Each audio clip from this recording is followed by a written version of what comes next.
Okay, these are so cool and so useful, and you can put a bag in your car. You can carry them with you when you're traveling. You can do so many things with these. Like I said, if you have traveling or elderly, use them for your kids after surgery, all of that. They're so easy. They're polyester sponges, and it's almost 8 inches by 8 inches almost, which it says right here. Here's the sponge here. I'm going to show you up close. They're really hard to rip.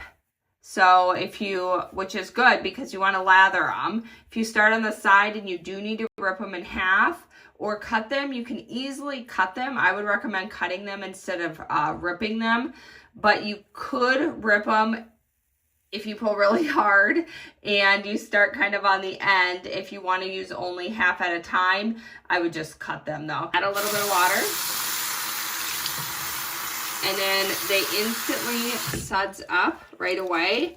And you can use this to wash your body, wash your kid's body.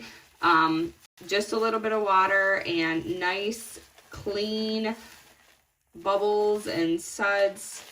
Look at how well they lather. This is soap and shampoo infused. And I mean, look, that's crazy how much it lathers. So this is really good, really useful to have around.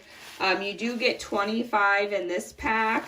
And like I said, as much as it lathers and as much as it builds up and everything, you could cut this in half and use a half of these. So then you'd really get like 50 out of these instead of 25. But if you're doing your whole body, I would use the whole one and not just cut it in half.